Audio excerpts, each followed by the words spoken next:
on your side. This is News 12 at 6 o'clock. Fundraiser bringing awareness to domestic violence and sexual assault. It's called Run a Mile in Her Shoes. It's a 50-yard dash in heels. Our Brittany Foster has the story. On your mark, get set, go! These men are strapping on their heels and pounding the pavement for a good cause. The race was part of the Run a Mile in Their Shoes event in honor of Sexual Assault Awareness Month. This event is really important because it's shedding light on a very kind of grim topic that a lot of people are scared to talk about.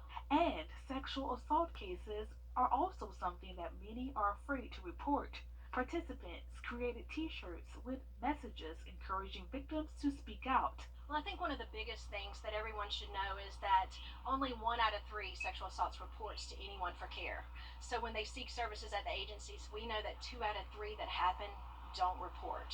But advocates say they do not want victims to suffer in silence, but instead take advantage of available resources like Safe Homes of Augusta, which helps people deal with domestic abuse. So we help them through a variety of services. We do 30-day emergency shelter, legal advocacy, so if clients need a protective order, and through counseling. Thank you so much for being here with Sexual Assault Awareness Month and knowing that it doesn't just stop with this month, that we're here 24/7, 365 days a year. In Augusta, I'm Brittany Foster on your side. Safe Homes of Augusta says that if you or anyone you know need help getting out of a domestic abuse situation, you can call their hotline at 706-736-2499. And excuse me. Activities, entertainment, and community service, those were all flowing today as several Augusta area organizations got together for an Earth Day celebration. It wasn't just about celebrating this planet we all live on, but most importantly to promote sustainable living. The main event was over at Finney Swamp, but volunteers were out around the community picking up trash this morning. It's all about awareness, you know. How Earth Day even came about is that the people said, hey, you guys, we need to pay attention to what we're doing to this earth. We only get one earth, right? And so we need to respect it, and we need to realize that this is the only place we're going to have our resources. The event usually falls on the weekend before or after Earth Day. It was a beautiful day to be outside. Yeah, the storm threat does look pretty low for us on Tuesday. Pretty dry after that front moves through, but a little bit cooler for Wednesday and Thursday in the upper 70s. Alrighty, thanks, Mikkel. Due to the push for environmental change, more businesses are moving to certain initiatives. We'll explain after the break.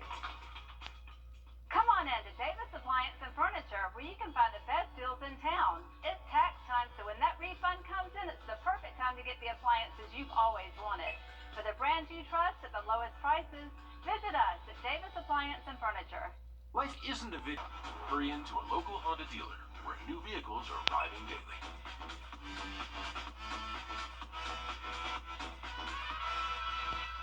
Come on in to Davis Appliance and Furniture, where you can find the best deals in town. It's tax time, so when that refund comes in, it's the perfect time to get the furniture you've always wanted. For the brands you trust at the lowest prices, visit us at Davis Appliance and Furniture. The Live by Camera Network is brought to you by Mountaineer Press Services. Thanks for watching News 12 on your side.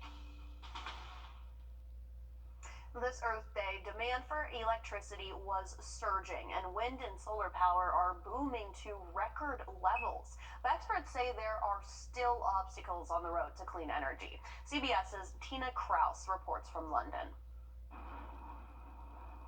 The winds of change are moving faster than ever, with 50 countries, including the U.S., generating more than 10% of their electricity last year from wind and solar power. And most countries have now realised that wind and solar are a kind of essential part of their future electricity system.